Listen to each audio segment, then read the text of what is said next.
The night it all began, the house was far too quiet. The kind of quiet that doesn't soothe, it unsettles. My husband, Michael, had been gone for a year.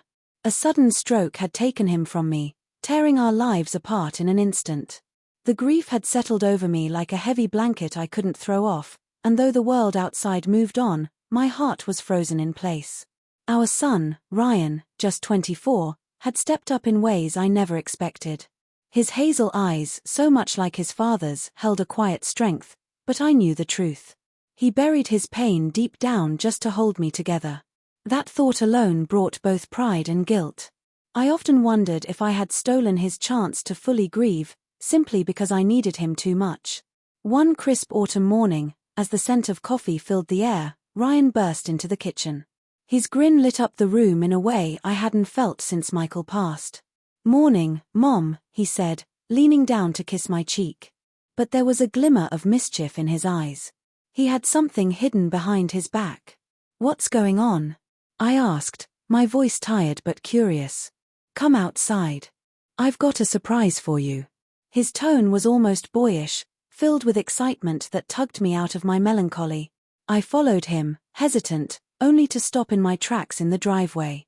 There, glistening in the morning sun, was a silver convertible, sleek, elegant, and impossibly perfect. My breath caught. It was the very car I had admired for years but had always dismissed as impractical. "Ryan," I whispered, my voice shaking. How did you?"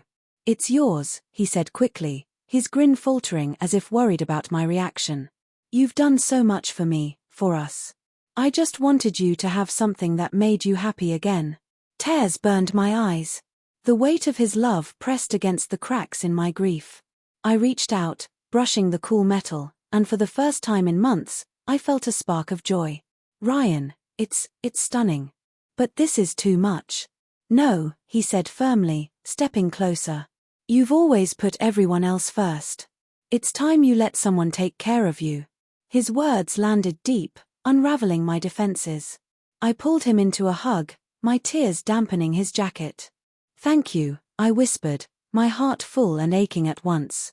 That evening, we drove down winding country roads with the top down, the wind whipping through our hair.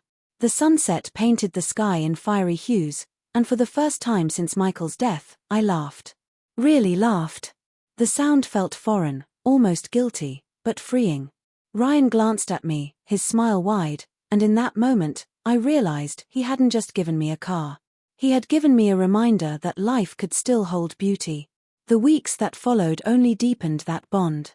He cooked breakfast for me, flipping pancakes with a silly flourish, dusted in flour like a child again. He arranged lilies in a vase, the same flowers Michael used to surprise me with, and when I asked him why, he simply shrugged. "Because you love them." It was in these little acts that I felt something shift. Ryan wasn't just my son anymore, he had become the anchor I once had in Michael. One rainy night, the power went out. The house plunged into darkness, thunder shaking the windows. My heart raced, a childhood fear resurfacing. "Ryan," I called. "I'm here," he answered, stepping into the room with a flashlight. His grin disarmed the storm itself. "Cozy, right?" We lit candles and played hide and seek, just like when he was a boy. At first, I laughed at the absurdity of it, but soon, the game swept me up. I crouched behind the couch, stifling my giggles, until his flashlight beam landed on me.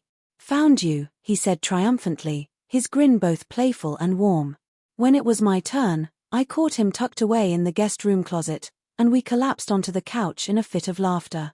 The storm raged outside, but inside, there was only warmth. Later, as the candles flickered, we sat side by side, telling stories of Michael, his quirks, his humor, the way he'd always burn toast.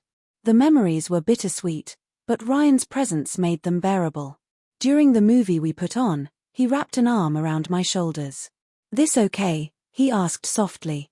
"Of course," I replied, leaning into him. The gesture, innocent yet tender, filled the void that had ached for so long. He studied me for a moment, his voice low. "You remind me of those characters in movies who keep going no matter what. Strong. Loving. Unstoppable." I swallowed hard. "I don't feel that strong."